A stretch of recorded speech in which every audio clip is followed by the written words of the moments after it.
Hello, everyone. Welcome to the second day of our workshop on machine learning for a resilient, secure, carbon-free electricity supply. We had a very exciting first set of talks a week ago, and we have also a very set of exciting talks today.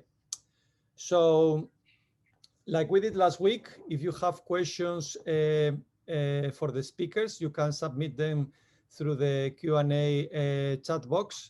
And if you think the questions are good for the panel, then just say so. Otherwise, we assume that they are for the speakers. I just want to acknowledge and thank my two co-organizers, Maria Illich and Duncan Callaway.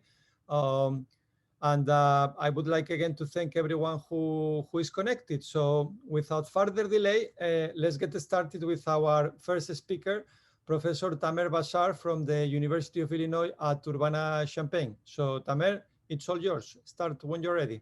Okay, thanks to the organizers. And this is the title of my talk here is Policy Optimization for Robust and Secure Reinforcement Learning. And I did attend the session last Friday. And I believe this talk will be a very natural analytic continuation of what was discussed there, entering in the robustness domain. And I will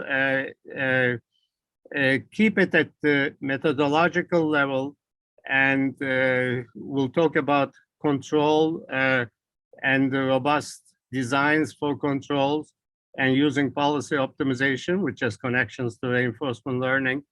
And of course, all the power system applications could come. I won't be touching on them here, but there is underneath all kinds of more specific models that can be used.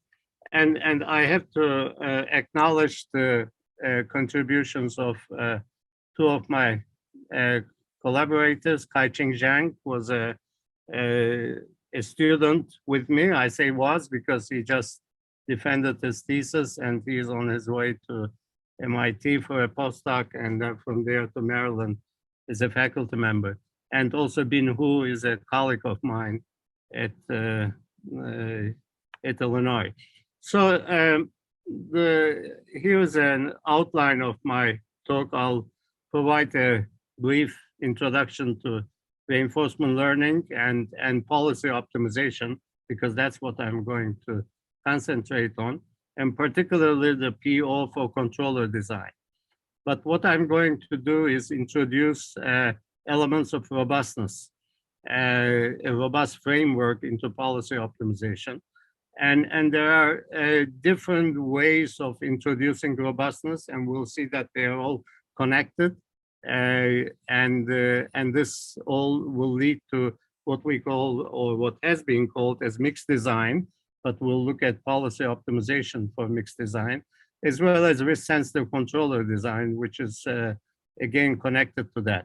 And I'll identify the challenges that we face when we develop policy optimization algorithms and want to apply them to systems and want to make sure that the robustness margins are met as we learn. And so that's a challenging problem that we are able to resolve for some classes of problems. And so the two issues that come up are non-convexity of the optimization problem, underlying optimization problem, and the lack of coercivity. And we introduce what's called implicit regularization to overcome that. And I'll talk about the global convergence of two policy optimization methods with appealing convergence rates. And this is with also robustness elements in them. I'm not sure whether I'll be able to touch on this last item, the robust adversarial reinforcement learning, but this is something, maybe I'll say one or two lines on that, and then this is something we can discuss during the panel. discussion. So reinforcement learning is, as we all know, has achieved tremendous success in sequential decision-making problems like Markov decision-making problems, as well as continuous control tasks such as game of the go, video games, and robotics. And what underlies these success stories is essentially the algorithmic framework of policy optimization. It's possible to approximate functions like controllers, for example, and one can handle large continuous spaces. And it's easy to implement. These are scalable to high dimensional control systems. And it also enables data-driven sample-based search. And we all address these questions, but I may not have time to talk about sample complexity issues. Some prominent examples in this domain are reinforced actor-critic algorithms, natural policy gradient, deterministic policy gradient, trust region, policy optimization, and proximal policy optimization. So let me just briefly talk about the basic optimal control problem, and then I'll go into the robustness issues. You want to minimize over an infinite time horizon a certain performance index, and the incremental cost is C here, which depends on the state X as well as the control U. And then you have a state equation. This is deterministic, but you can have the continuous time counterpart of this as well. And then there is a control constraint set. So what's the policy optimization approach? Let's say that we are interested in a feedback control, so that's ut equals to mu of xt, and we parameterize the feedback control, and theta is the parameter, and then you do your optimization over theta while learning about the system itself. Now, if we come to the linear quadratic problems, optimal control problems, the so-called linear quadratic regulator problem, where C is quadratic and F is linear, then the parameterization there is very natural because the optimal solution is linear. So the optimal solution is in the form of minus kx, and k now is your parameter. It's a matrix. So you're not losing anything in this case through parameterization. And the downside of addressing these design problems through optimal control is that it's not robust because the system modeling may not be accurate. For example, there could be noise, unmodeled noise, or disturbances and modeling imprecisions. And so what that has led to is what's called robust optimal control. You want to optimize a certain objective functional along with some guarantees of robustness. So it's not only optimization of the objective functional, but satisfying some additional criteria. There are different ways of modeling robustness, and the three prominent ways are the risk-sensitive control, which I'm going to touch upon here, H infinity norm constraint control from robust control theory. In other words, you minimize the cost function, H2 cost function subject to some H infinity norm constraint, or you see the unknowns as adversaries, and that leads to a game theoretic framework, and you look for the best controller under worst possible choices by the disturbance under some limitations, of course. And these are actually all connected to each other, and they can all be unified in what's called the mixed design, H2 H infinity mixed design, which is minimizing an H2 norm objective subject to an H infinity norm constraint. Now, the challenge of doing policy optimization is that it's a constrained non-convex optimization problem. So the question is, how can one handle that difficulty? How can one overcome that difficulty? So what this leads to in a general framework as you are minimizing a certain performance index, which depends on, in this case, K, if we're dealing with the linear systems, linear quadratic systems, and such that K belongs to some set, constraint set. It is, this is the parameterization. Parameterized controller will lead to K. K is the parameterization. And the objective is to minimize J subject to that constraint.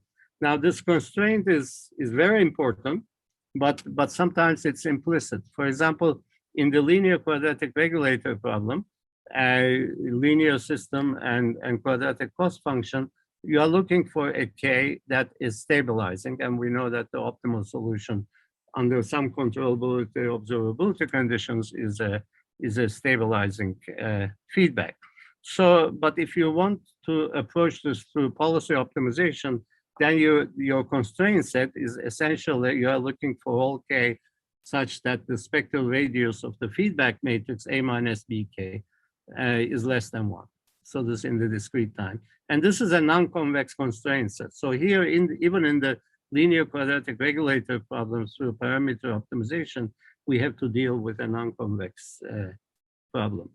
There are other examples of K, which is boundedness, for example, on K's norm. You put a bound on that. There could be safety constraints on states. Do you want the state to stay in a tube, for example?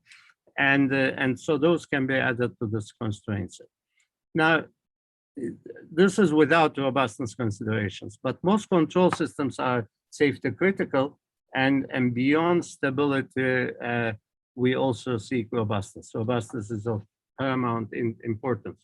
So the general paradigm here is you have your plan, which is called the nominal plan, and you are allowing perturbations, and these could be even nonlinear perturbations. The plan could be linear, but the perturbations around it could be nonlinear.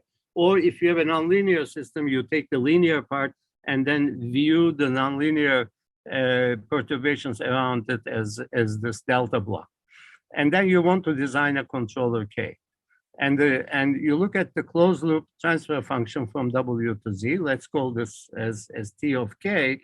And so this is a quite a standard sort of a modeling framework for robust control. And it's fairly general. It includes parametric uncertainties, for example, in the A and B matrices in the linear quadratic regulator. It could include time-varying parameters, time-varying delays. You don't have access to state at time t, but with some delay, or even dynamical uncertainty, like an unknown model order.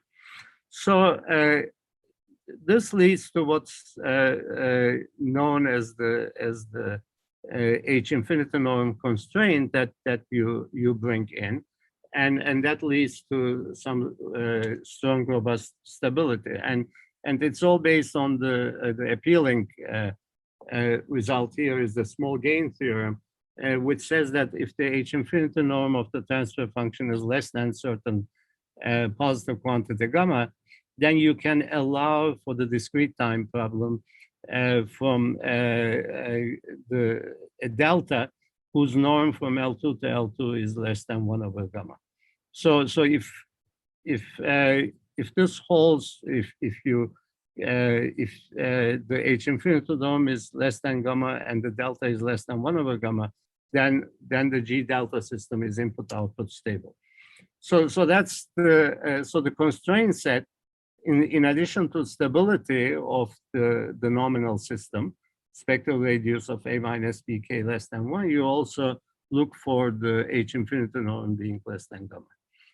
And as gamma goes to infinity, if you allow gamma to be very large, then of course this second constraint disappears and you end up with just the spectral radius condition. So the open question in this context is how can we enforce or maintain robust stability, that is, that the H infinity norm being less than gamma satisfied in policy optimization. When you update on K, you want to make sure that you stay in that region. But this is a non-convex region.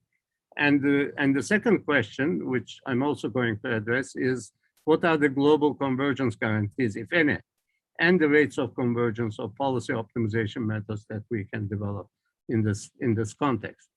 So we actually, if anybody is interested, I can send you this paper. The archive version includes both continuous and discrete time problems, and here I'm going to talk about just the discrete time problem.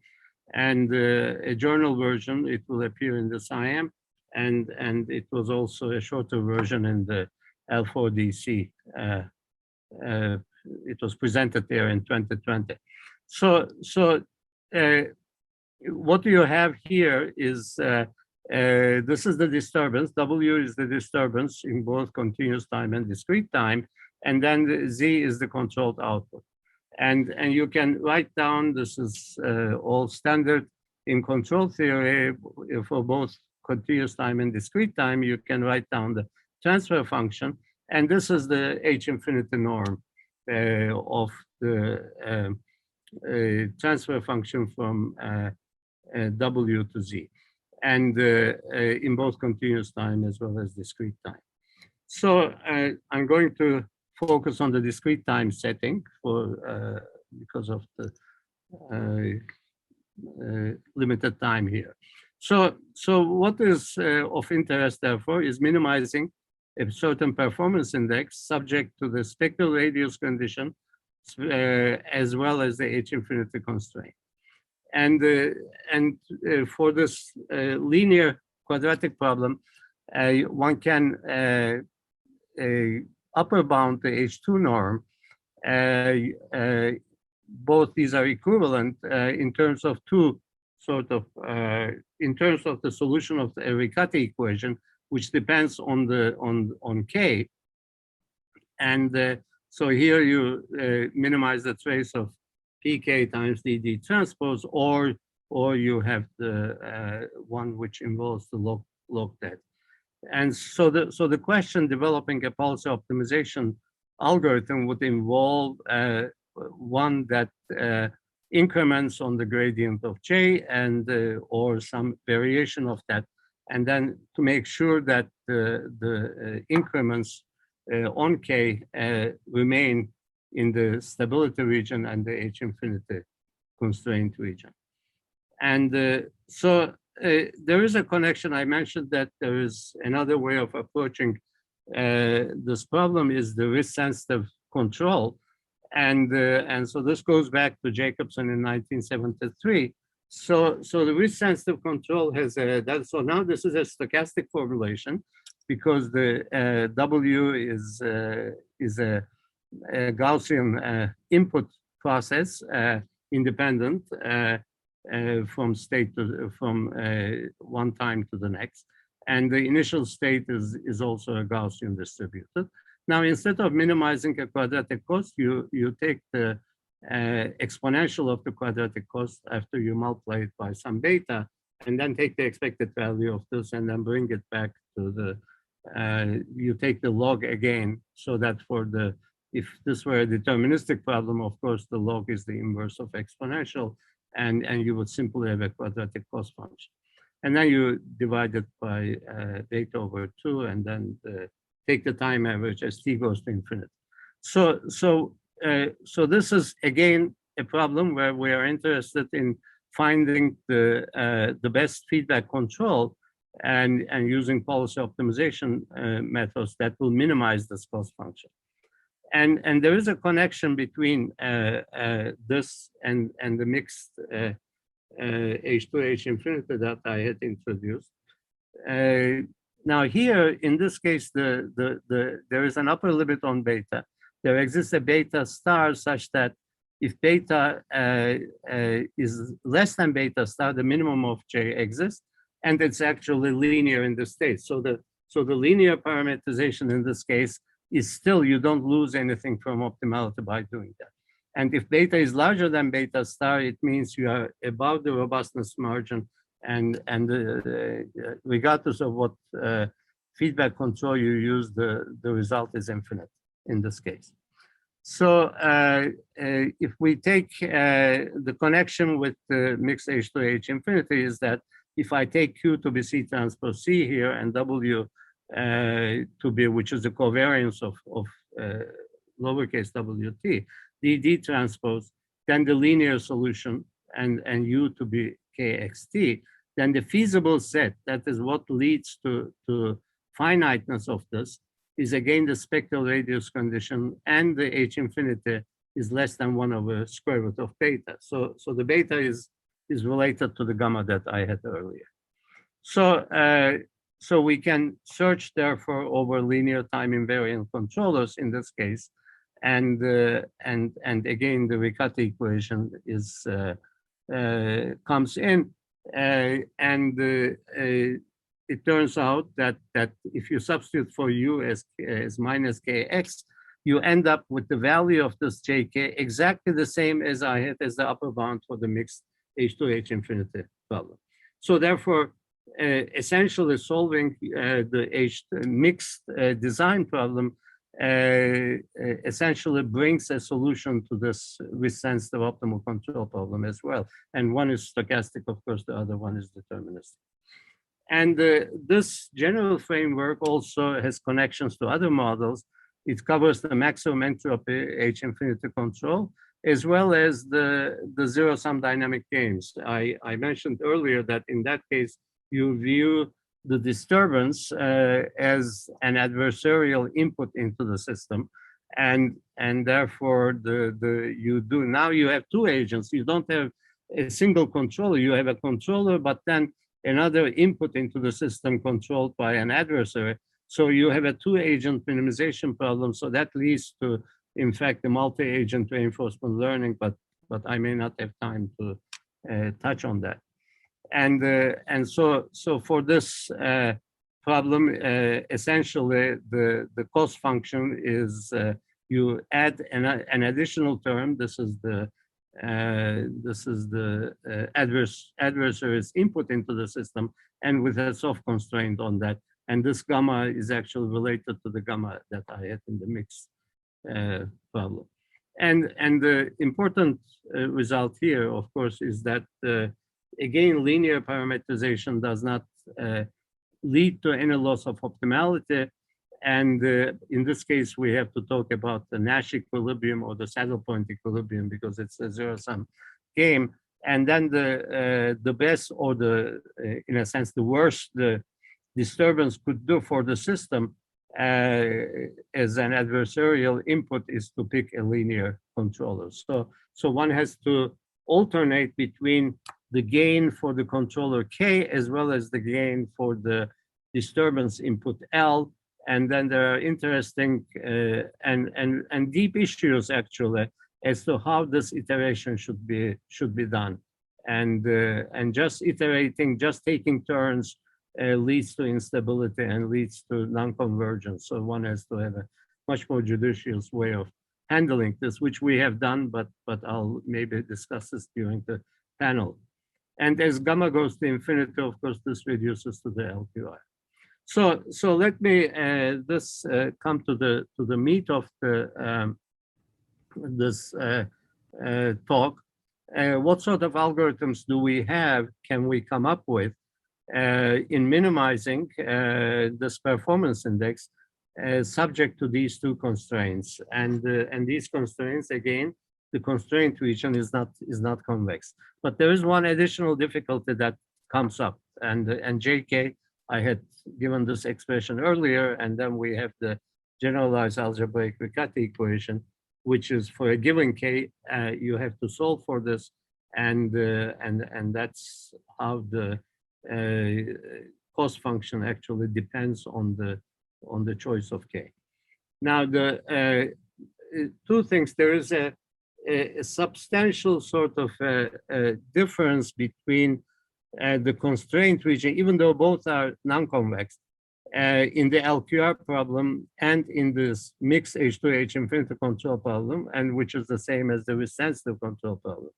In the LQR, and if you take an iteration and in the direction of reducing the J, then you stay in the stability region. You don't go outside the stability.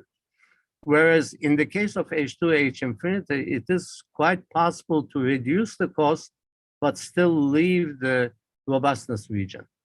And so therefore, by looking at the value of J, in the case of LQR, if J remains, it decreases in value and remains finite, then you know that you are still in the stability region. And whereas this is not the case with the H2H infinity control. So that makes it challenging to come up with algorithms. So this is this lemma captures that the H2H infinity mixed design problem over K is non-convex and non-coercive, which means that as K approaches the boundary of the constraint region, JK does not necessarily approach the infinite. Okay, so whereas in the case of LQR, if you are approaching the boundary, then you can feel it, you can see that the value goes up, so therefore you try to avoid that. And so the question is, how can we enforce K during the learning process? There are three possible algorithms that can be used or that have been used in LQR. And one is policy gradient, one is natural policy gradient. So this is the gradient of J here, which is expressed in this way. The natural policy gradient multiplies it from the left by lambda K, and then you have the Gauss-Newton. And the question is do these satisfy that implicit regularization property? In other words, can you stay by picking an appropriate step size, eta, can you stay in the constraint region? Not only in the stability region, but in the constraint region, which also satisfies this robustness criteria. And I'll skip that one. And so normally, in order to remain in a constraint region, you do a projection. But since K is not convex, this is not possible in this case. And what we can show is that the natural policy gradient and the Gauss-Newton, they implicitly regularize the iterates by picking the eta appropriately, and they preserve robust stability automatically. Okay, so the main one of the theorems is the following, and this gives you the step sizes. For the Gauss-Newton, if we take the step size to be less than 1/2, and so that's independent of K. And for the natural policy gradient, if you take it to be less than this quantity, and note that it depends on the initial choice of K0 where you start with. So you have to make sure that initially you are in the constraint region. Then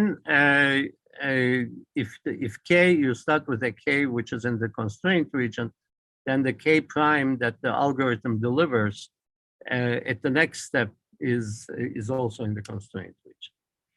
Okay, so this shows that actually the general descent directions of J do not work, but certain directions do, as given by the Gauss-Newton and natural policy gradient.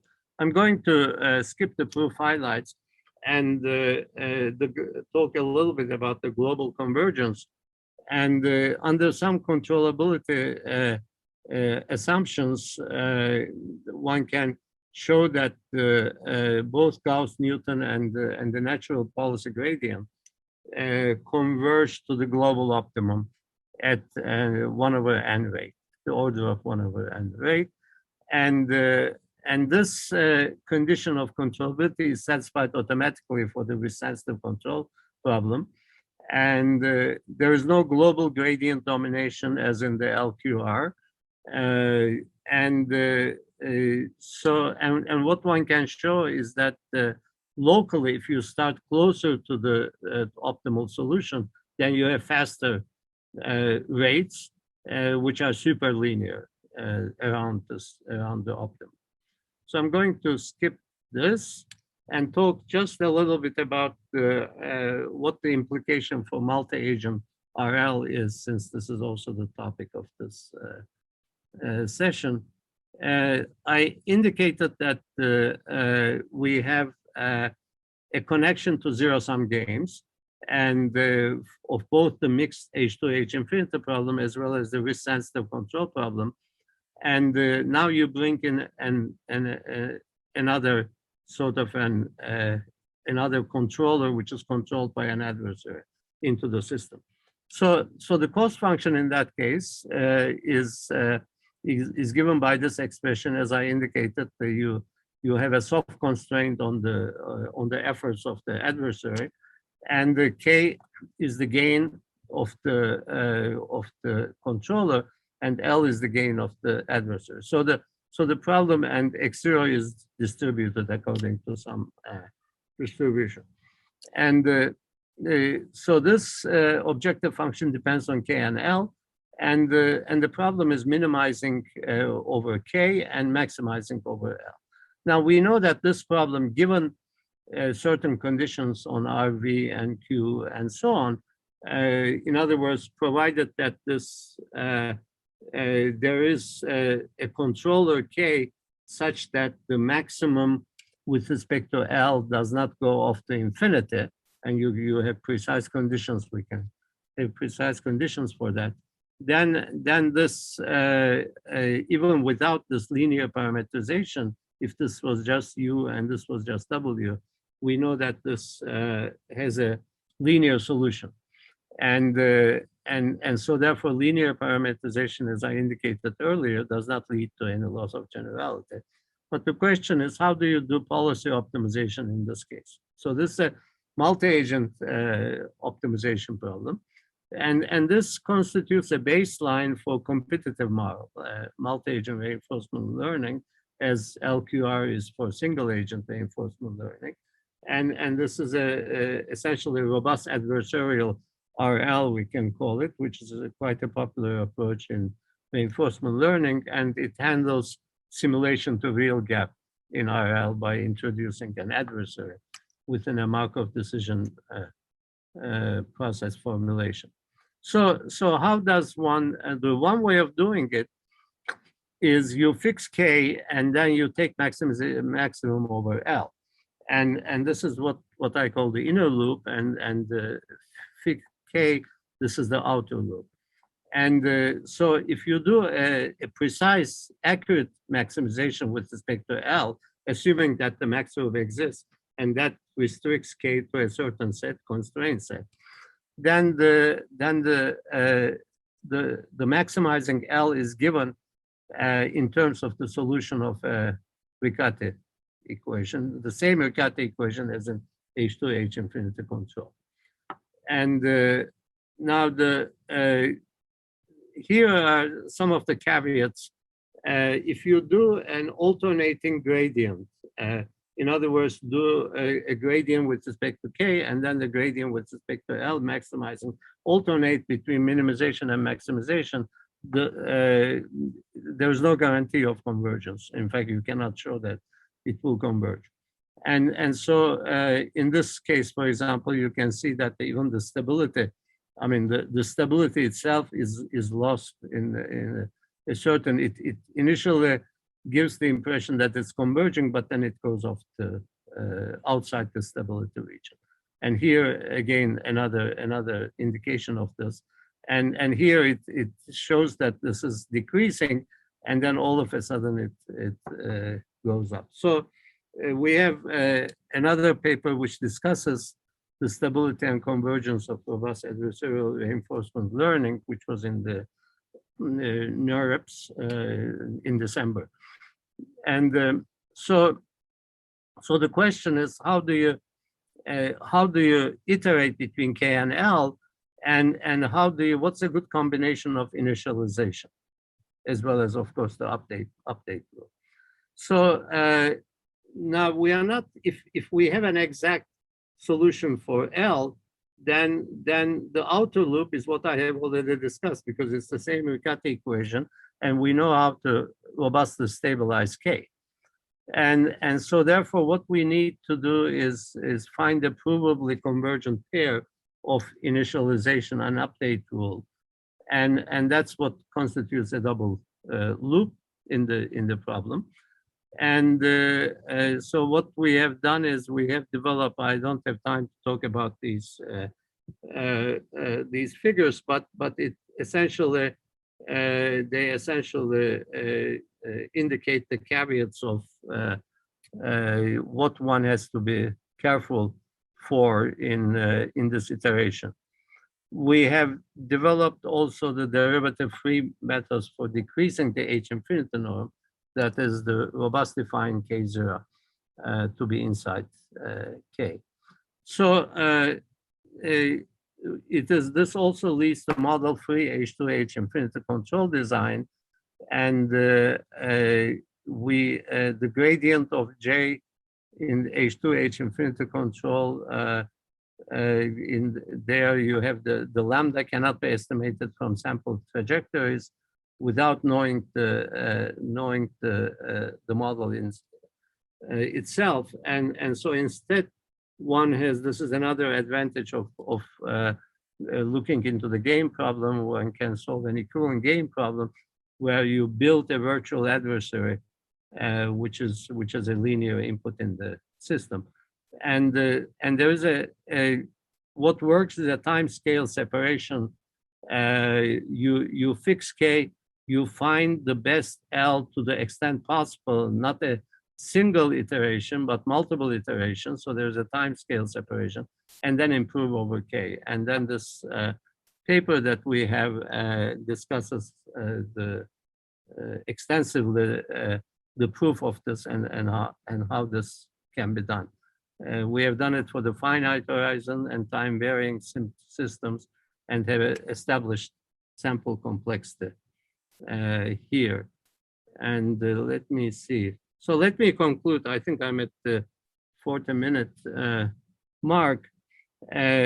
So we now have a much better theoretical understanding of policy-based methods in learning for robust control. Again, as I indicated, the important thing here is that, and which is very important in safety critical applications, that you want to make sure that during the learning phase, you don't violate any of the safety constraints. And that's what leads to this implicit regularization that we have.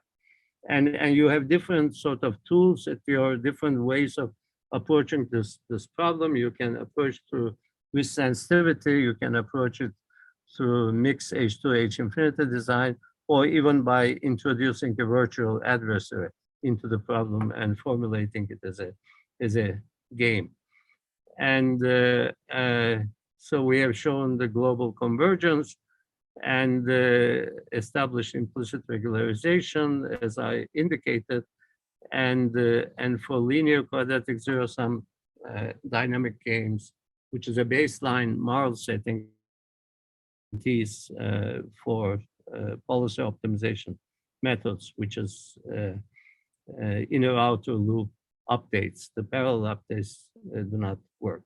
So some of the ongoing future work is sample complexity issues we are looking at. In fact, we do have results on that. The naive zeroth order methods fail in this case.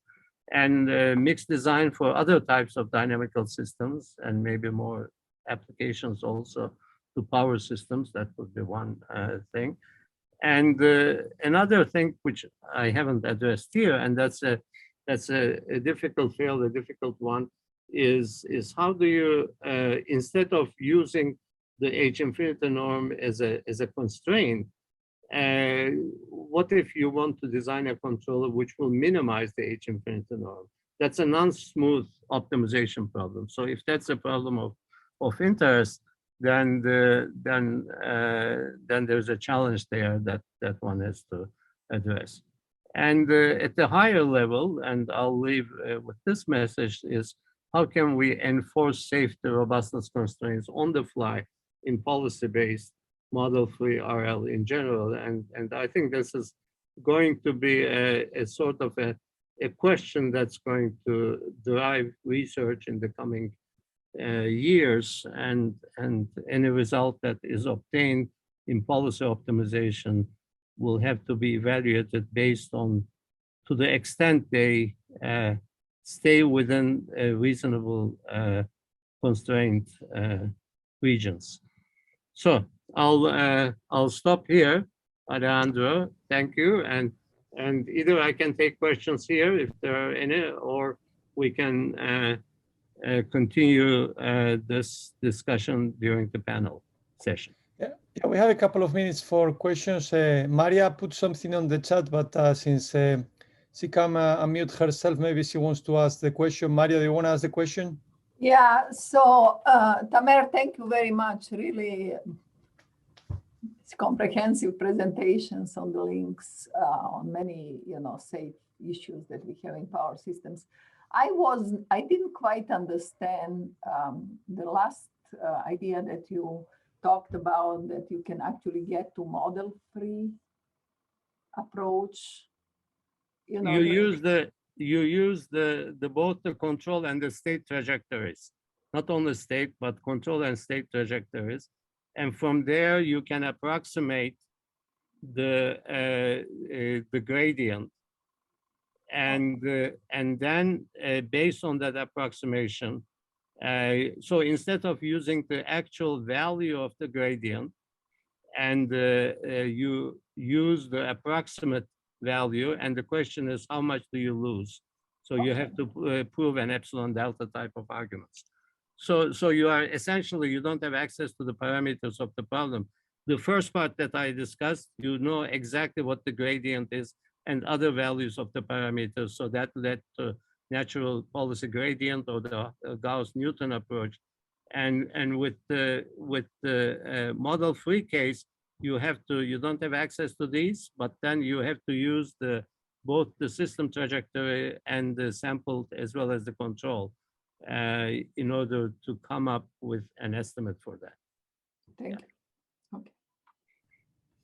Thank you very much, Tamer. I have one more question before we move on to the next talk, which is scalability. I mean, that's a big issue for us, right? I mean, power systems are very large, etc. So how do all these techniques scale up to systems with thousands of states? I think the scalability is not an issue here. Something which may be more important is the decentralization. As you have, I mean, in most power systems, you don't want to use, you have coupled dynamical systems, and you use decentralized. You want to use decentralized control rather than centralized control. And so the question is, so which means that in the K matrix, there is some structure. There are lots of zeros there. And the question is how can you develop algorithms or extend these algorithms which will handle those types of problems? I see, basically adapt to the sparsity structure of the feedback matrix. Okay. Yes.